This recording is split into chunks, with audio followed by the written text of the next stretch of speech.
What I want to talk about today is the difference between how you feel about G.I. Joe characters as a kid versus how you feel about them as an adult, and the difference there. I like some of us, I don't know if it's many, so I'll just say some, played with G.I. Joe as a kid, 7, 8, 9, 10 years old, and then outgrew it and didn't really come back to it ever again. Um, maybe an odd moment here and there, but I was not collecting G.I. Joe, my whole life, basically, I guess. But I mean, hey, I always kept it in my heart. It always meant something to me. You're at a party or something and you hear the word G.I. Joe, you're like, oh, G.I. Joe. Yeah, I fucking love G.I. Joe.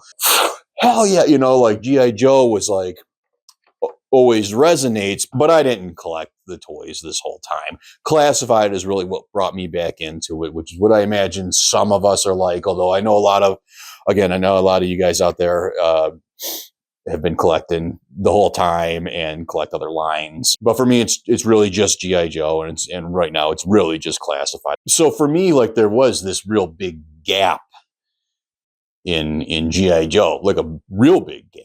I mean, like a long time, almost 40 year gap. So I guess when I think about who were my favorites as a kid, and I'm just kind of comparing them to how I feel about them now, and if I kind of still agree with the child version of myself, and I was kind of curious, how you guys feel about it too. If there's any characters that you really thought were great when you were a kid, and as an adult you're not so impressed by, or vice versa, when you were a kid you just didn't really notice them or they didn't mean anything to you, but as an adult you really respect them and think a lot of them now. So I'm going to start with Firefly. As a kid, Firefly, I was aware of them. I even had them, but I was real like territorial with my G.I. Joe characters. So like Storm Shadow was my ninja, and I probably just thought Firefly was a ninja, and he's on Cobra, and Storm Shadow's on Cobra, so Storm Shadow's my man, so I was just kind of like that. Like, I like Storm Shadow. He's my favorite ninja. The hell with all the other ninjas. Like, he's number one to me. But as an adult, I think he's awesome. I named my handle, for YouTube, after him. And, he's cool. He's a saboteur, which I thought he was a ninja. I just like his style. I like how he's kind of more of a background character. I have kind of dipped in a little bit here and there on some of the cartoons, and Firefly, he's cool. He's just always in like kind of the background. He just kind of comes in, blows something up, and takes off. And next I want to bring up would be Cobra Commander. I'm a little conflicted on Cobra Commander. In the cartoons, he was always yelling at everybody, blaming everybody for his screw ups, just kind of calling people names, just pointing the finger at everybody, just kind of like this cowardice thing. He was always retreating. He was always blaming somebody else when Serpentor was coming down on him. But as a kid, I still thought he looked cool.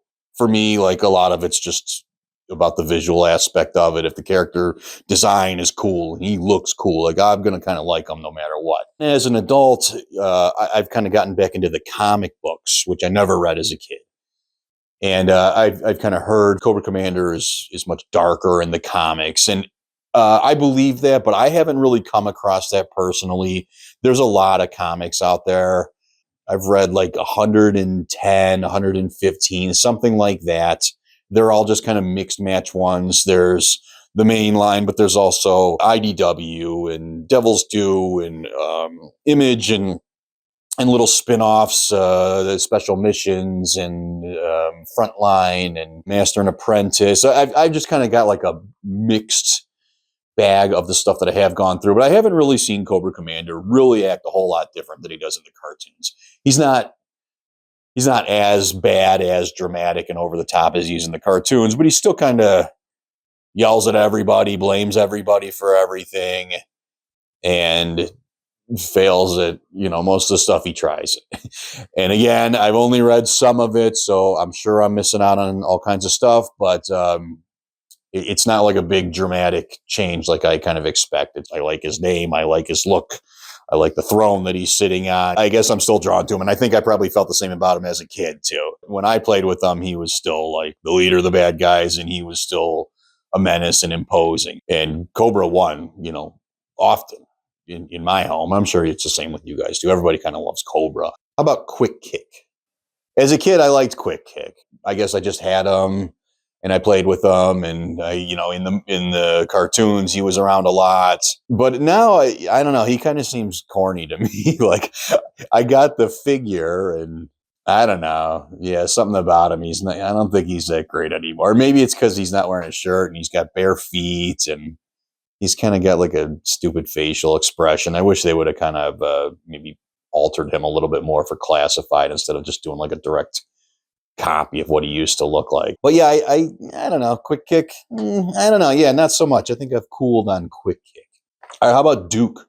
I mentioned earlier about being territorial. So for me, Flint was my main dude. And then I had Hawk, but he was more like a back office kind of guy. Like, yeah, he called the shots, but he wasn't like in the field. He was more dealing with the jugglers or paperwork and this and that. Flint was my guy, so I considered him the leader of G.I. Joe, even though I was fully aware Duke outranked him.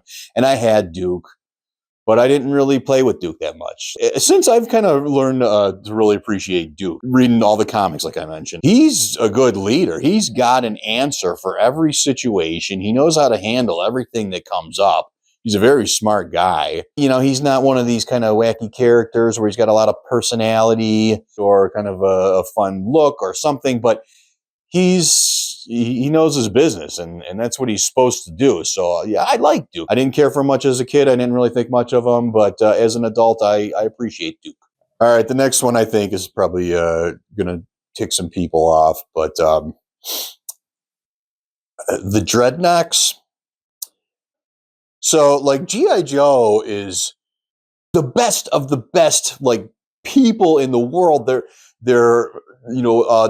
been through the military. They've climbed the ranks as high as possible. When they are done with the military, they go out and they get jobs in leading private armies, or teach you how to jump out of an airplane, or train the SEALs or whatever. Like, they've been all over the world, and they've done like amazing, incredible things as human beings. And they're just the top of the class, of everything. I mean, they're just incredible specimens. And then you got like these guys that wearing like ripped up jeans and sunglasses and riding motorcycles and carrying power tools, and they like give the Joes like a hard time. Like, what the hell is that? Like, G.I. Joe should be able to like wipe the Dreadnoks off the face of the earth in one shot. And they're good guys, so they're not going to just like, mass kill these Dreadnoks or something. I understand. Again, this is really a kid's toy. I kind of forget that sometimes as I'm digging into this stuff, but I just don't see it. Yeah, I don't see Ripper like and Buzzer like causing like a real problem for these highly trained specialists who can handle like anything and everything. Although I will say Zartan is definitely a very dangerous man. I've always respected Zartan. I've come around on Zarana too, who was just another one I didn't really think much of. But yeah, Zarana's cool. I'm sure Xandar is cool too. I haven't really looked much into him. And I have the Dreadnoks now. I was kind of on the fence about collecting the Dreadnoks in general, because I bought a couple of them. I had to have Zartan, but then I got Buzzer and Ripper, and my Buzzer's all shitty. Like his ab crunch is real loose. He can't stand up. The glasses, I had to glue them onto his face. He doesn't hold his chainsaw very well. Like, I hate him. So I was kind of like, I don't know, maybe I shouldn't collect Dreadnoks. But then they put out Road Pig, and I was like, yeah, I gotta get Road Pig. And I do like Road Pig. His face is kind of cartoony, and I hate the belly tattoo, but otherwise I think he's a pretty awesome figure. I don't feel the same about the Dreadnoks as I used to. And another thing is, when I was a kid, I probably looked up to them in a way. Hey, they're these punks on motorcycles shooting guns and blowing stuff up, and I know they probably didn't show them drinking beer, but I'm sure in my head that I assumed they drank beer, and I probably thought that was cool. You know, like when I was young, I wanted to be like a troublemaker when I got older. A few years later, like hair metal was around. Skid Row had some video, 18 in Life, if anybody remembers that. Like I wanted to be like the dude in the 18 in Life video. I'm like, when I'm 18, I'm gonna drink whiskey and hang out in alleys and blow guns off in the air and have long hair and break bottles and stuff. And that's what I wanted. I don't know if I wanted that when I was like 8 years old though, but maybe subconsciously I like the Dreadnoks for that reason. They kind of seem just kind of like dummies to me. I don't know. And again, sorry for all you Dreadnok people out there. I know there's lots of big Dreadnok fans, but I don't find them as impressive as I used to. How about Dr. Mindbender? I probably feel about the same as I did with Dr. Mindbender as a kid. I liked Dr. Mindbender. He was just kind of this larger than life, like weird ass character, bald dude with a monocle and big handlebar mustache, and he's all muscular. He wears no shirt, but he has a cape, and he's a doctor, and he's just a strange guy, you know. But I think through reading the comics and stuff, and just kind of learning more about him, he's crazier than I ever realized. I mean, he's got some wild ideas, and I think I like Dr. Mindbender more than I did as a kid. And I didn't not like him, but I just like him more now. All right, how about Serpentor? Serpentor is another one I'm kind of on the fence with. I didn't like the idea of someone coming in and like just taking over Cobra Commander's role. In the cartoons, I kind of liked him. The toy I thought was not so great. He wasn't really a cool toy. The classified one is awesome. I held off for a long time before I got that, and I finally broke down. I had to spend $200 off some asshole reselling it, and it is not a disappointment. It is worth it. He's a real big figure. The chariot he comes with is awesome. He's kind of got like, you can mount his cowl or crown thing a couple different ways, and yeah, he's an awesome figure. The one thing that I've learned now though as an adult that I didn't realize as a kid is kind of his big backstory and the the DNA. Dr. Mindbender and Destro collected all this DNA from all these different world leaders from the past. They combed people's tombs and took their DNA, and they used all their DNA to make Serpentor. I think I knew that as a kid, but I probably just didn't understand it. That storyline, like his backstory and his creation, really bumps him up a lot. And he's very cool in the comics. He's back again, but now they call him Serpentor Khan, and he's like some sort of different variation of Serpentor. The artwork and it looks awesome. Like the big Cobra head thing always kind of was like, well, what the hell's that made out of? Like, I don't know. That seems kind of weird. But the way it's drawn, you can kind of picture like the texture of it, and it makes it more realistic, and I like it more.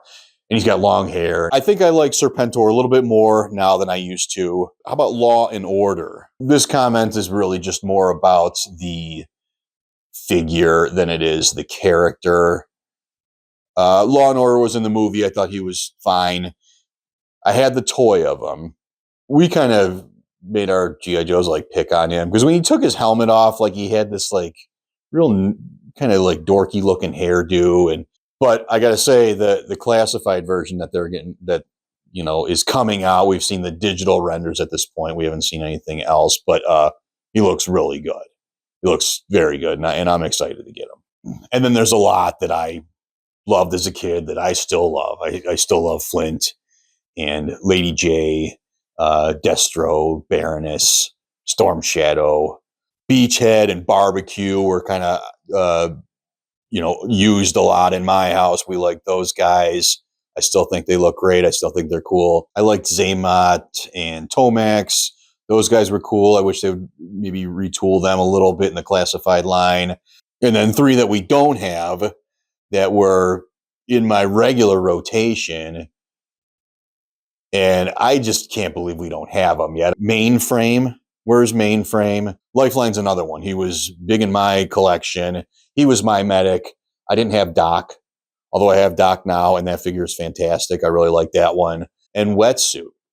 All 3 of those guys I bet we all had them. I mean, we all know them. Those are big ones. Yeah, so that's how I feel. This is just a very opinionated video. Obviously, this isn't a whole lot of facts and useful information. It's more just about something I was thinking about and wanted to record a video about it. But yeah, let me know if you guys, what you agree with, what you don't. If you got certain characters that you've cooled on, or certain ones that you're much more impressed with as an adult that you didn't, think much of as a kid. And hey, we're all in this lull right now where there's nothing going on with GI Joe, so I'm just making some content, kind of keep things going here. I will continue, of course, as well. Anyways, thanks for watching. Subscribe, like it, comment, whatever you want. Take it easy, guys. All right. G.I. Joe, G.I. Joe.